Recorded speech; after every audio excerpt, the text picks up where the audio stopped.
Good morning. Okay, so I've been trying to make a video this is the third day in a row, and I keep saying something stupid, or I cry, so this is the video that's like, screw it, I'm moving on. If I say something stupid, I say something stupid. Won't be the first time, won't be the last. This week has been really tough, these last couple weeks, and I wanted to share that for the first time in a while, a few days ago, I felt hopeful. And the reasons why I felt hopeful, and hopefully that could help somebody out there feel hopeful. So, this COVID-19 thing is the easiest one to talk about, which is why I go first with that, whatever.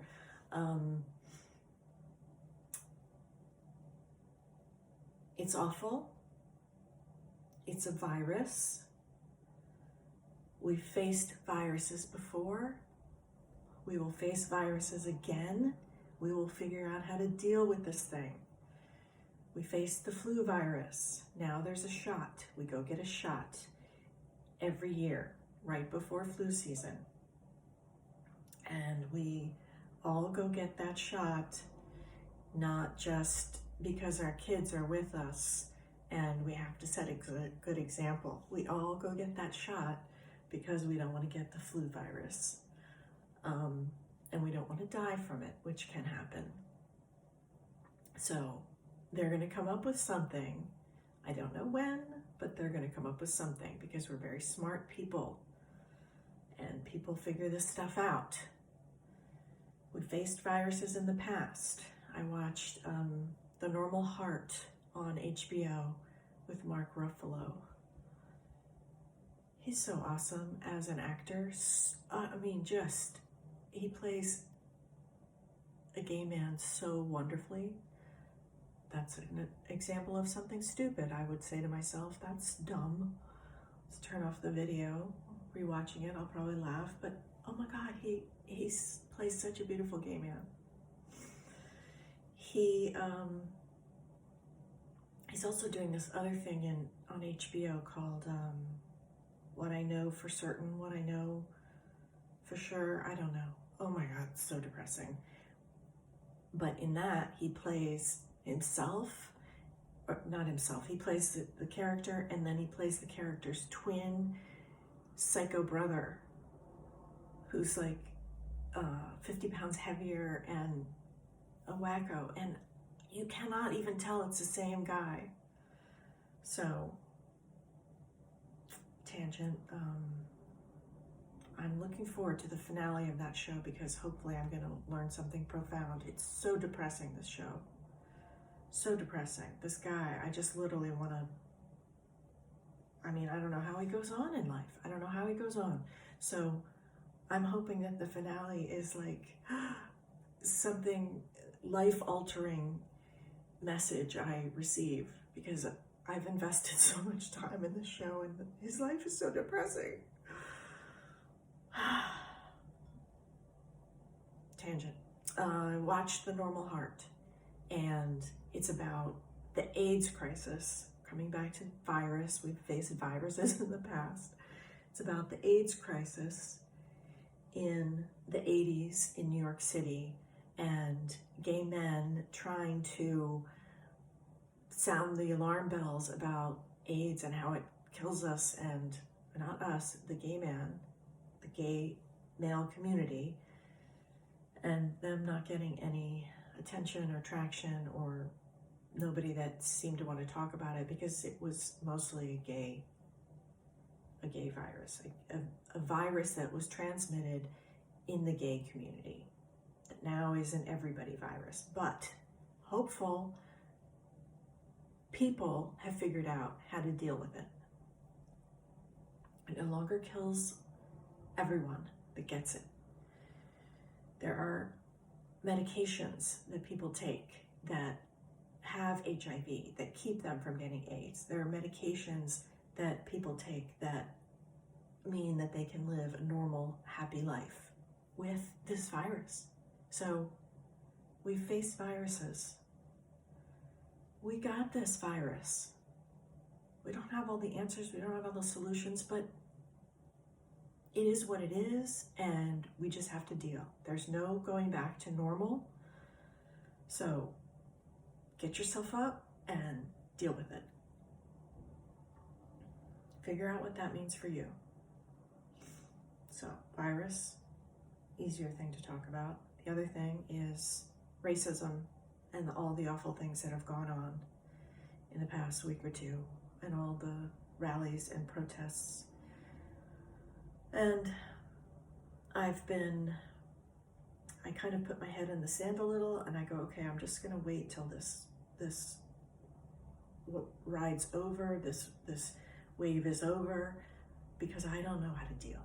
I'm a white woman. I can't understand what it's like to have black or brown skin. It makes me feel so sad that somebody with a different skin color would be subjected to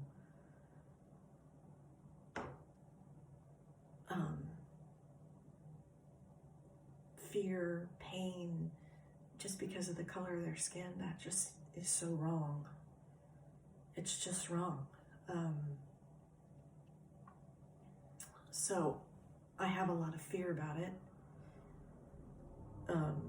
I feel dumb. I reached out to my 3 black friends. I have 3 black friends, which in and of itself is silly to me. Silly that's all I have. Silly that I call it out. I mean, just the whole thing is...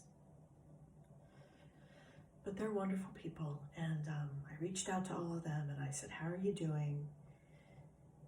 And we've had some good discussions, and I said to them, look, I am an ignorant, privileged white woman. What can I do? And I had some discussions with my good girlfriend about, you know, how it feels to have brown skin. And I try and relate, and I say, okay, well, maybe it's somewhat like it is how it feels to be a woman, like being a woman entering a room full of men is intimidating. And I mean, it is what it is, but it's I don't know, I can't explain all that. But she was like, no, it's totally different. And I was like, well, I'm trying to find some way to relate. I'm trying to find some way to understand it. Understand what it must be like to have black or brown skin, and I can't understand it because I don't have that. So I can't relate to it, and that's okay. And then I watched this thing, James Corden did a little funny thing, and his writer, Olivia, did a skit with him on white privilege, and that really helped me a lot. It was funny and humorous, and I learned something. I feel so, when the word privilege comes up, I'm like, I want to go hide, because I have privilege. I've had a lot of privilege. I grew up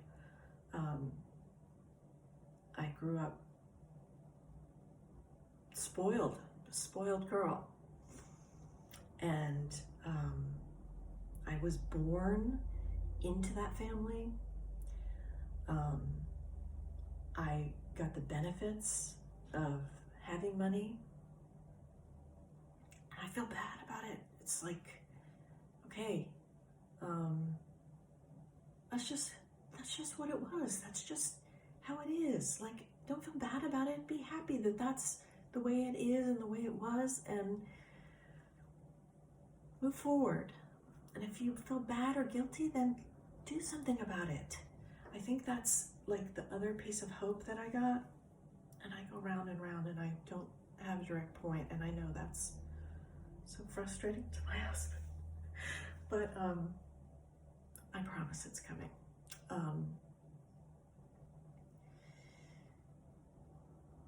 my point of hope was that it's okay to feel guilty. It's okay to feel scared. It's okay to feel ignorant.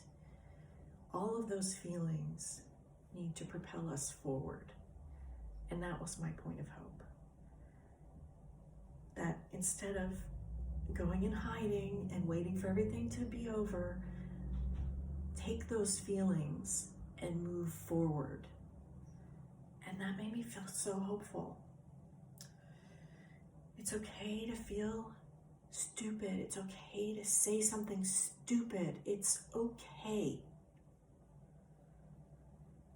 It's okay to not have all the answers. So, I mean, that made me feel hopeful.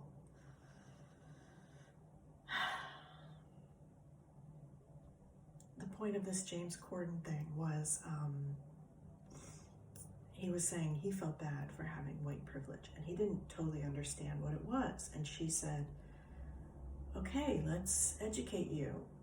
White privilege, and I wrote it down and I tried to memorize it, and I might even get it wrong now, because I can't remember anything, but she said white privilege is the privilege of white skin, and it is the privilege of not facing the challenges of someone with black skin.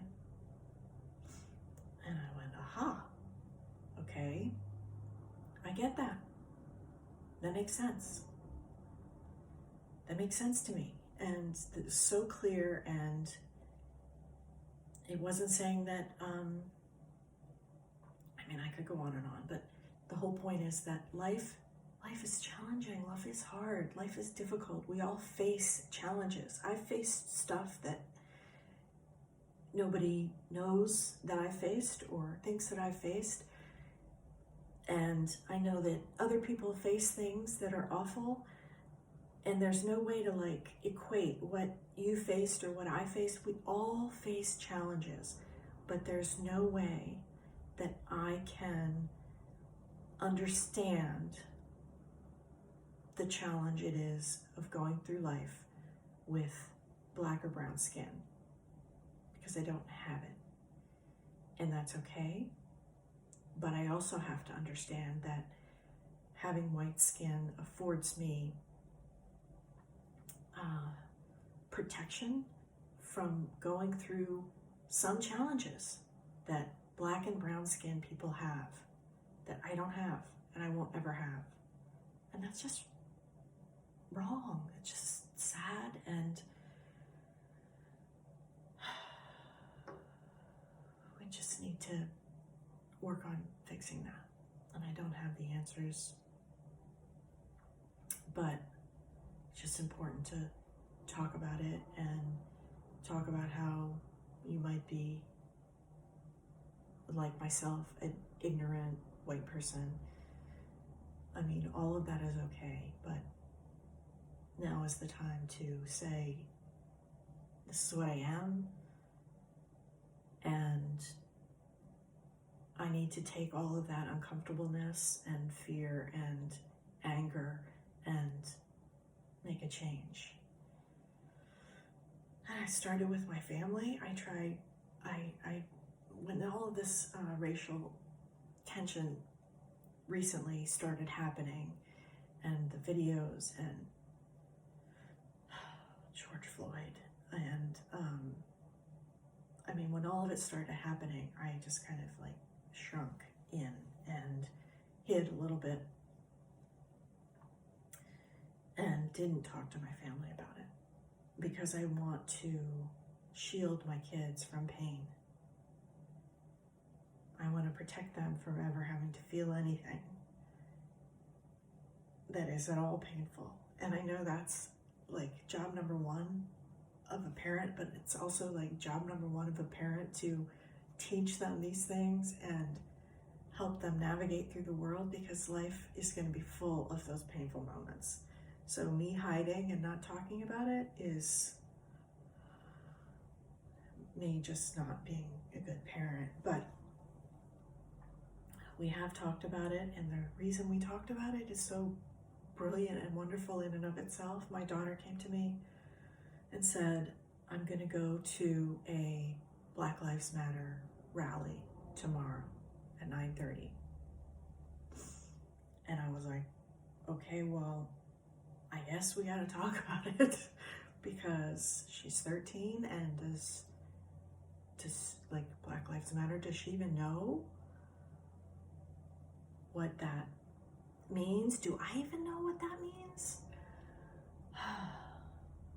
And I have to say that, I don't know, when it first started, Black Lives Matter, maybe 5, 6, 10 years ago, I don't even know, but when that slogan first came up, I thought, well, that's doesn't feel right to me, because of course all lives matter. So Black Lives Matter, I mean, of course I do. So it didn't really resonate with me, and now I get it. It's people with black and brown skin feel, they see something like the death of George Floyd, and they feel like their lives don't matter, and they feel like they need to speak up about it. And because people of black and brown skin feel like their lives don't matter, I need to stand with them and say, hey, I'm this white woman saying Black Lives Matter. I hear you. I hear you saying you feel like your life doesn't matter. And I'm telling you, your life does matter. So, I had to have that discussion with my 13-year-old, had to figure it out for myself. So truly awesome the way our kids, like, we're supposed to be the smart ones as the adult, but our kids do things that cause us to grow and learn. So I want us all to take hope, have hope, and know that you can grow. And I think this is finally the video that I'm not going to have to delete. And I probably said something dumb. I probably said more than one thing that was stupid. But my whole point is, hopefully this brings anybody some hope. All we can do is talk about our own. Well, that's not all we can do, but okay, I'm definitely going to say something dumb at this point. But my point is, have hope. We got this. We're very strong. And whatever you're feeling uncomfortable about, try and figure it out and move forward. Okay. Have a good day.